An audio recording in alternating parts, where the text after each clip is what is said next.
Hello viewers, many students dream to become an IAS officer.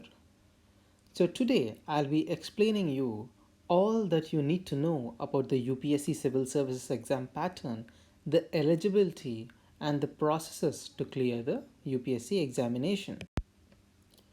Whether it is the prestige or the fervor to serve the country and bring about changes at the ground level, or just the salary and the perks associated, the civil services or the IAS is the cadre that is the elite of the country. But while many are aware of the fact that you need to appear for the UPSC Civil Services examination to become an IAS, not many know the entire process. So here is a quick guide on how to become an IAS officer and all about the eligibility criteria, examination pattern, and the process of UPSC Civil Services examination. The UPSC, or the Union Public Service Commission, is the body responsible for conducting the civil services examination. The central body conducts the examination every year for selecting the individuals for Group A services in the central government and Group B services in the Union territories, including Delhi and Puducherry. The UPSC Civil Service examination is used for recruitment into various services such as the Indian Administrative Service, the Indian Police Service, the Indian Foreign Service, and the Indian Revenue Service, including the Customs and Central Excise and the Income Tax Department. Along with these, there are several other services such as the Indian Audit and Account Service, the Defense Account Service, the Ordnance Factory Service, the Civil Account Service, Railway Account Service, the Assistant Security Commissioner in the Railway Protection, and the Indian Information Service, the Corporate Law Service, and also the Indian Postal Service, Indian P&T and Finance Service, Railway Traffic Service, Railway Personnel Service, Defense Estate Service, Trade Service, Armed Forces Headquarters Civil Service, Group B, and Delhi, Andaman and Nicobar Islands, Lakshadweep, Daman and Diu, Dadra and Nagar Haveli Police Service, and the same civil service, as well as Pondicherry Civil Service and Pondicherry Police Service, which are Group B posts. So these are the various examinations for which Union Public Service Commission conducts examination, that is the civil service examination, every year. So every year around the month of February, UPSC releases the notification for the civil services preliminary examination on its official website, that is upsc.gov.in. The number of vacancies in the listed departments is notified every year. Candidates interested in applying for any of the listed departments are required to appear for the examination. Based on the result of the examination and on merit, it would be decided which department is to be allotted to the selected candidate. Now let us look into the eligibility and age limit for UPSC examination. For UPSC Civil Services, candidates must be an Indian citizen who has completed his or her graduation from any course but from a recognized university in the country and should be of the age 21 years or above. The age of the said candidate is calculated as on 31st August of the year of notification. Also, the upper age limit is relaxed as per the government rules for the candidates belonging to the reserved categories.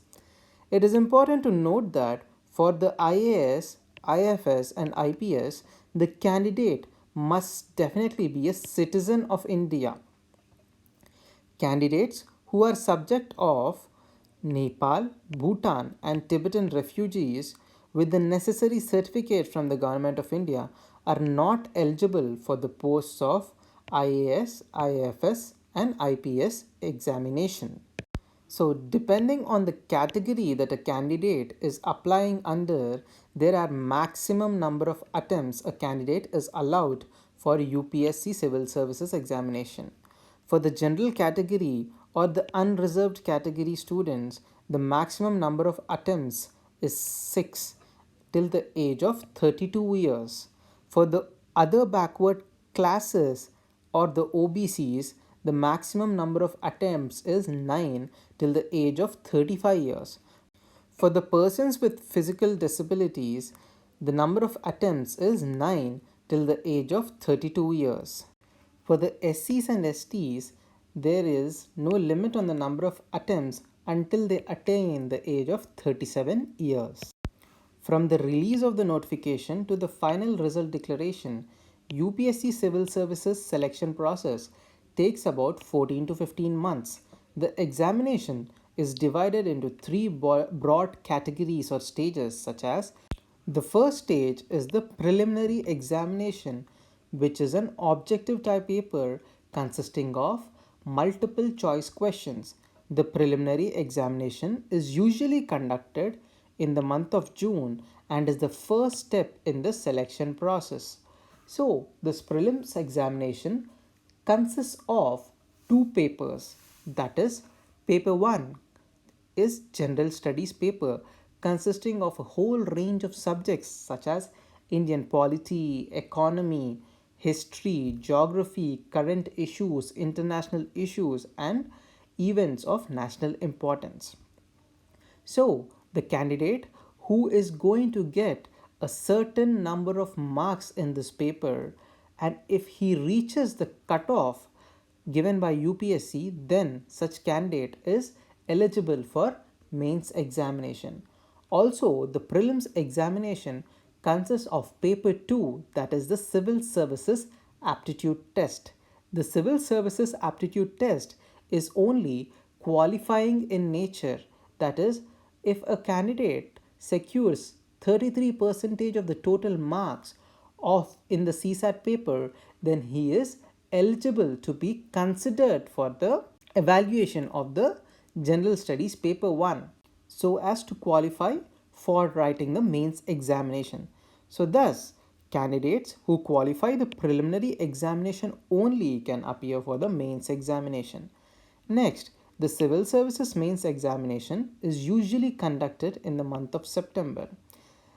The mains examination consists of 4 general studies papers and one optional subject consisting of 2 papers. So, whatever marks that the candidate secures in these 4 general studies papers as well as 2 optional subjects, including the essay paper, those will be the marks which will determine the ranking of the student in the final list, and these are the marks that are being considered for the student to be selected for the third stage process, that is the personality test or the UPSC interview.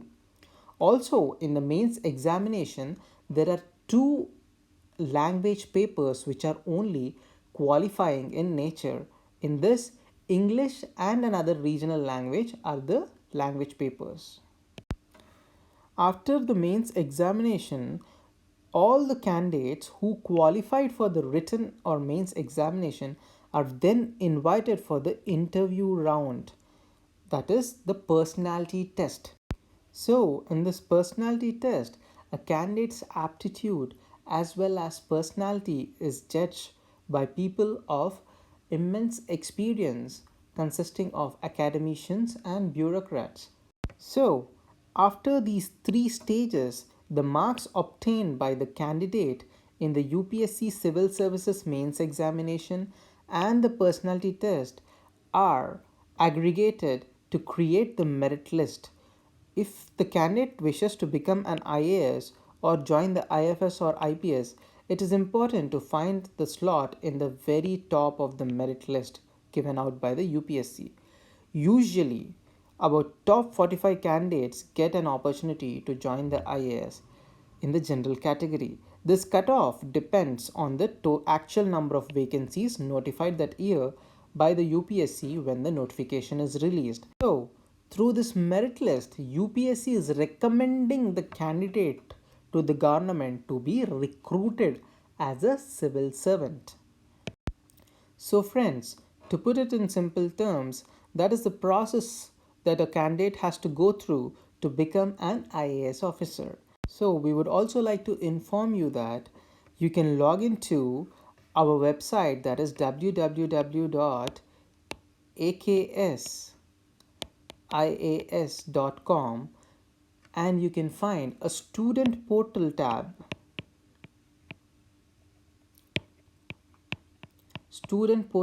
on the website. You can log into the student portal and avail the free resources. Thank you. Have a good day.